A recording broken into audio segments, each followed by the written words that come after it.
नमस्कार। अपन लोकप्रिय कार्यक्रम धर्म यात्रा में आप सब लोगन के बहुत बहुत स्वागत बा। हम हर्षिता तैयार हो गइल बानी आप सब लोगन के एगो ऐसन जगह पे ले जाए खातिर जौन खूबसूरत तो बढ़ले ही बा, साथे साथे ओकर धार्मिक महत्व भी बा। जी हाँ, हम बात कर रहल बानी हिमाचल प्रदेश के कांगड़ा जिला में स्थित माँ ज्वाला देवी के मंदिर के बारे में। तो चलिए दर्शन कर लेहल जाओ माँ ज्वाला देवी के, जहाँ भक्तन के जयकार सालों भर हमेशा ही गूंजत रहेला। ओम जले ज्वाला अस्थले ज्वाला ज्वाला आकाश मंडले त्रिलोक्य व्यापिनी देवी ज्वाला देवी नमस्तुते।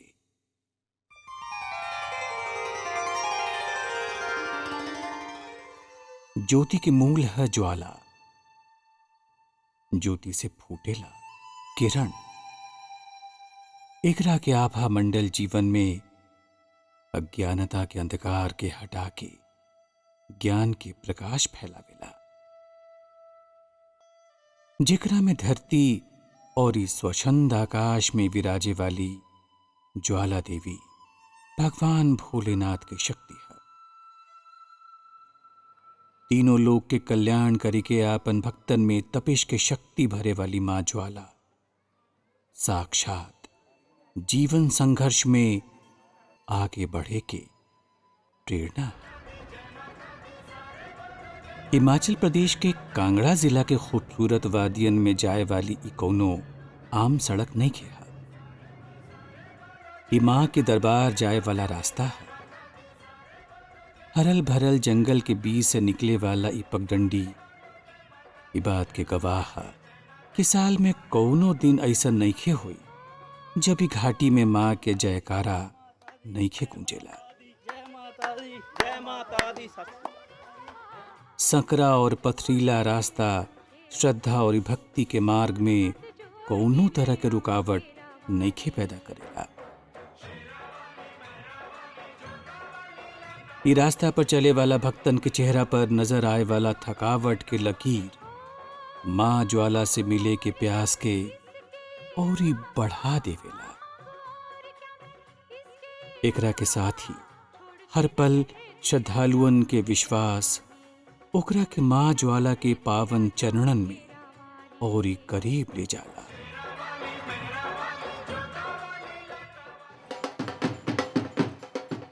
फिजा में गूंजे वाला ई ढोलक की आवाज ई बात के संकेत दे रहल है कि मां के दरबार अब नजदीके बा।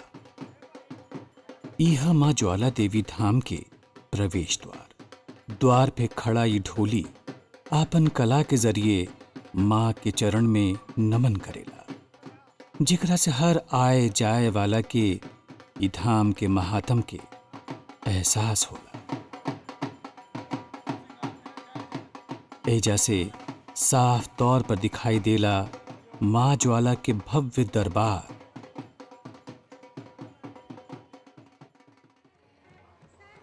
यहां से कालीधर पर्वत के शांत तलहटी में बनल मां के मंदिर के भव्यता देखते बनेला। प्रवेश द्वार के ऊपरी हिस्सा सपाट बा।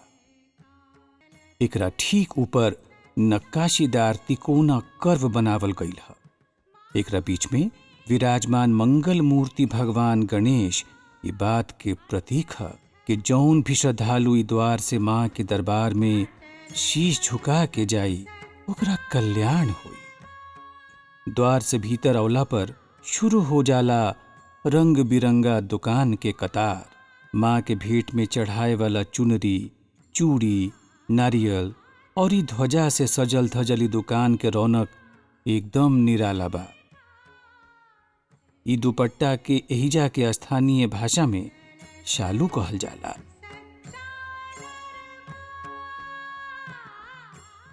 भक्तगण शालू के भेंट मां के मंदिर में चढ़ावेले। यहां से देवी के प्रसाद लेके श्रद्धालु मां के चरणन में नमन करे के खातिर आगे बढ़ जाला। ई जगह की श्रद्धा के ही असर है कि विदेशी श्रद्धालु भी एहिजा खिचर चलत आवेलन। अभी रवा दर्शन करत रहने हिमाचल प्रदेश के कांगड़ा जिला में स्थित माँ ज्वाला देवी के मंदिर के।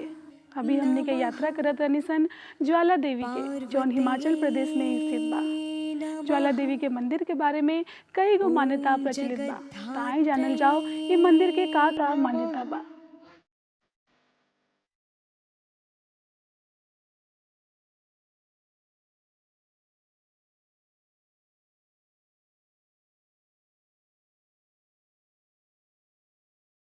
ज्वाला देवी के मुख्य द्वार तक सफेद संगमरमर के सीढ़ी बनल बा।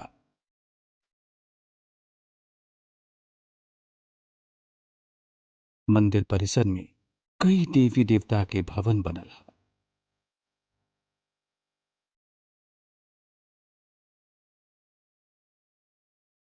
मंदिर के परिक्रमा मार्ग से कुछ सीढ़ी चढ़े के बाद गोरख टिप्पी आवेला। एहिजा नाथ संप्रदाय के प्रमुख संत गोरखनाथ कठोर तपस्या कैले रहन। कहल जाला जब संत गोरखनाथ एहिजा अइले रहन तो माँ उनका के दर्शन देली और उनका भोजन खातिर निमंत्रण देली। माँ के दरबार में मांस के भोग लगे के वजह से गोरखनाथ भिक्षा लेके खुदे खाना बनावे के इच्छा बदल। गोरख टिप्पी में नाथ संप्रदाय से जुड़ल कई गो चीज संजो के रखल गई है।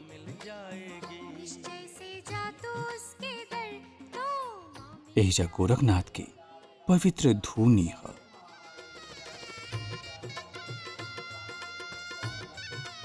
गोरखनाथ के साथी नागा अर्जुन संत भी एहिजे तपस्या करे के खातिर अइले रहलन। इनका स्थान गोरख टिप्पी से थोड़ा ऊपर के ओर है। यहाँ से सीधे नागा अर्जुन के करीब 1.5 हाथ ऊंच पाषाण मूर्ति स्थापित है। माता जी का इनको वरदान दिया हुआ कि जो भक्त मेरे दर्शनों के लिए आएगा वो मेरे दर्शन करने के पश्चात गोरख टिप्पी के दर्शन करने के पश्चात श्री सिद्ध नागार्जुन के दर्शन करेगा तो उसकी यात्रा जो पूर्ण होगी। अगर कोई नीचे से वापस चले जाएगा तो उसकी याद यात्रा होगी। यहाँ के ज्वालामुखी की जो यात्रा है वो संपूर्ण हो जाती है। इनके दर्शन के करे बिना जो यात्रा यहाँ की वो अधूरी मानी जाती है।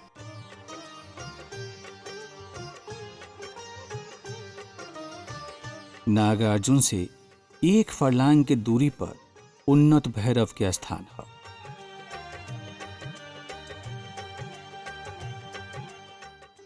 इस जगह के अंबिकेश्वर के नाम से भी जानल जाला। भैरव के देवी के वरदान प्राप्त बा। इनकर पूजा माँ देवी के साथ ही करे के प्रावधान बाटे।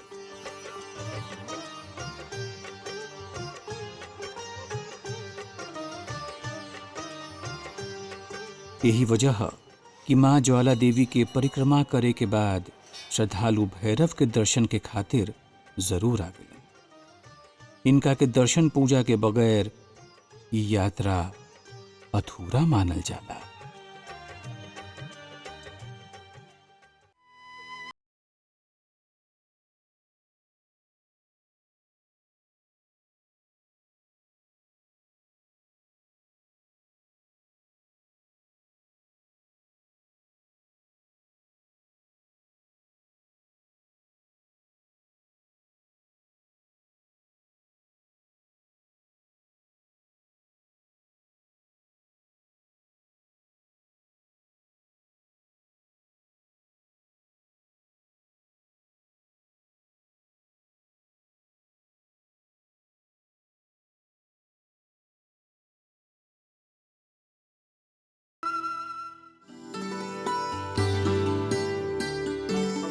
ज्वाला देवी मंदिर के पासे ही राम जानकी और लक्ष्मण जी के मंदिर बनल है।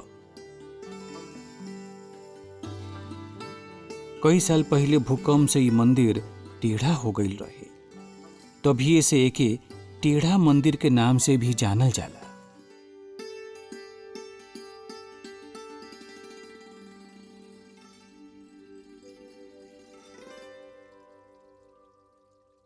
कुल मिला के कालीधर पहाड़ी के ई शांत घाटी आध्यात्म के शांति स्थली लगेला। एहिजा के कण कण में देवता लोग के वास बा। पूरा पहाड़ी में लगभग सभी बड़ देवी देवता के मंदिर बनल ह। हालांकि यहाँ के मुख्य आराध्य देवी माँ ज्वाला ही बाड़ी, मगर एहिजा आवे वाला श्रद्धालुअन के सब देवी देवता के सहजे रूप से दर्शन हो जाला। पहाड़ी के चोटी से देखे से एकरा नीचे बहुते खूबसूरत दृश्य नजर आवेला।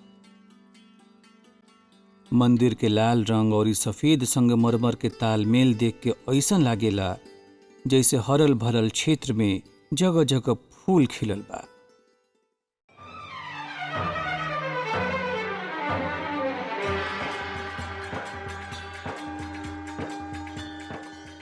माँ के दरबार में चारों ओर भक्ति के सैलाब उमड़ पड़ल है।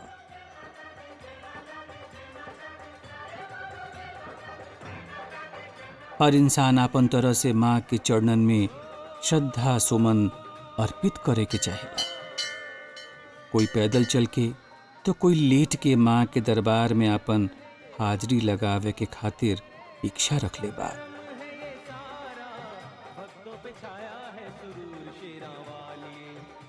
सबनी के मन में ये कामना है कि माँ के दिव्य ज्योति उनका सारा कष्ट हर ले।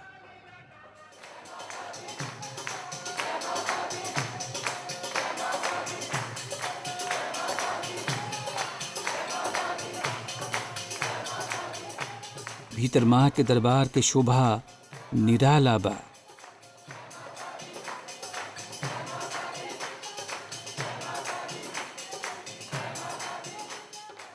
का छोट, का बड़, का खोटा और का खरा, माँ के दरबार में सब एक समान हो जाला। माँ के खुश करे के खातिर कीर्तन करे वाला लोग पूरा लगन से जुटल बाड़ा। चारों ओर फैलल भक्ति के मधुर धुन में हर कोई मस्ती के आलम में हो गई है।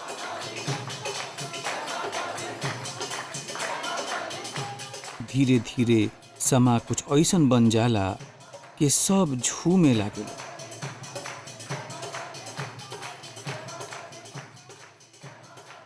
सच कहल गई है, प्रेम के रंग चढ़े के बाद बाकी सब रंग फीका पड़ जाला।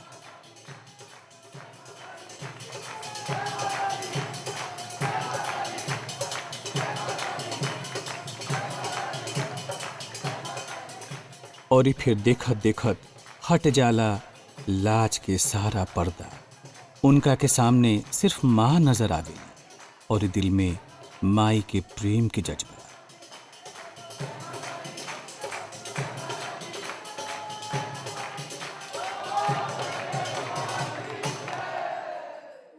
माई के महिमा अपरंपार बा, यही से भक्त एजा खींचल चलल आवेले। मंदिर के का विशेषता बा और माई के दरबार में कैसे पहुंचल जा सकेला, आई जान लेवल जाओ।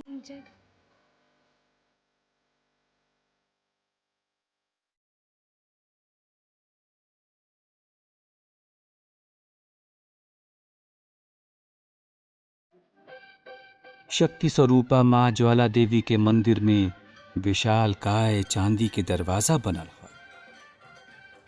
एकरा के सुनहरा आभा वाला गुंबद पर सोना के तरह चमके वाला पदार्थ के कोटिंग 1855 ईस्वी में महाराजा रंजीत सिंह करौले रहे।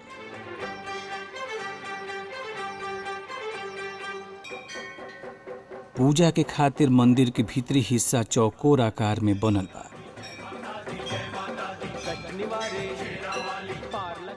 मंदिर के निर्माण में एगो खास तरह के वास्तु शैली के इस्तेमाल कइल गई है।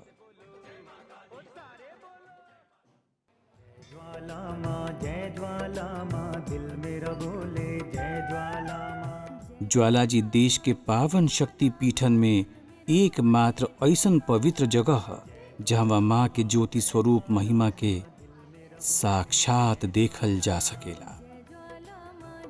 एहिजा सिर्फ ज्योति के पूजा कइल जाला। मुख्य गर्भगृह में माँ के दिव्य स्वरूप वाली पावन ज्वाला के दर्शन होला।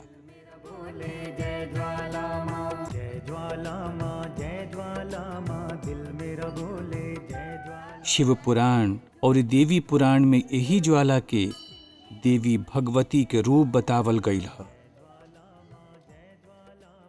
एहिजा के कालीधर पहाड़ी के चट्टानन से निकल के माँ भगवती के दिव्य ज्योति भक्तन के कल्याण करेली।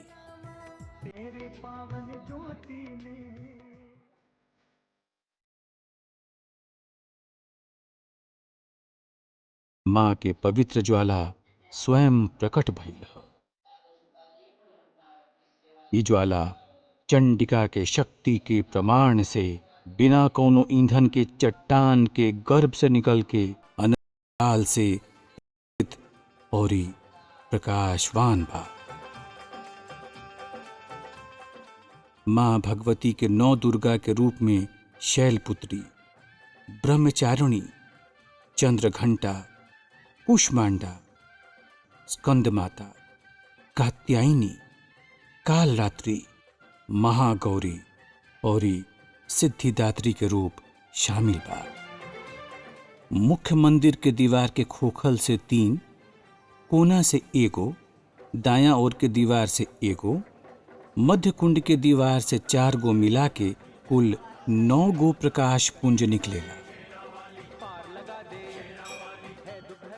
यही 9 पुंज में मां सदैव विराजमान रहेली।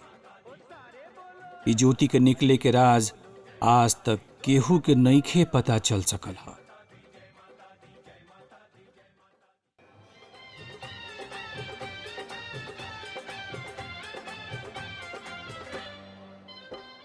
मां के दिव्य ज्योति के दर्शन खातिर लोग दूर दूर से कांगड़ा आवे। ऐसन कहल जाला कि एहिजा दिहल गईल 10 आहुतियन के फल दूसर जगह के तुलना में 1 लाख आहुतियन के बराबर होला। यही से एहिजा आवे वाला श्रद्धालु यज्ञ और पूजा जरूर करेला। यही के साथ ही यहाँ पूर्ण लाभ खातिर ई श्रद्धालु कुमारी पूजन और ब्राह्मण पूजा के भी आयोजन करेला। यहाँ नवरात्र शुक्ल पक्ष के पूर्णिमा, अष्टमी और नवमी के दिन पूजा करे से विशेष लाभ होला।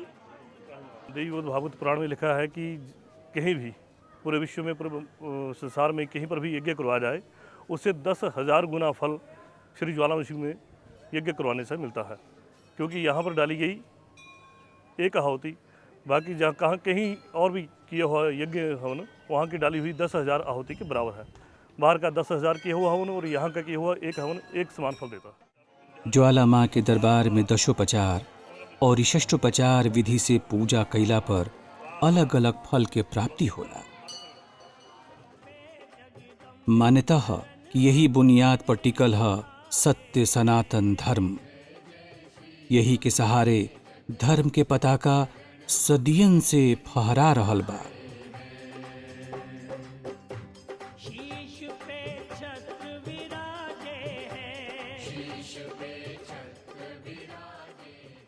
ज्वाला देवी पहुंचे के खातिर नजदीक के हवाई अड्डा कुल्लू और रेलवे स्टेशन कालका है।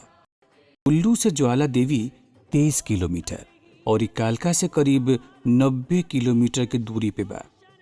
राजधानी दिल्ली से ज्वाला देवी की दूरी 343 किलोमीटर बाटे। यहाँ रहे के खातिर होटल, आश्रम और धर्मशाला के बहुते बढ़िया इंतजाम बा। यहाँ कोनो भी मौसम में आयल जा सकेला।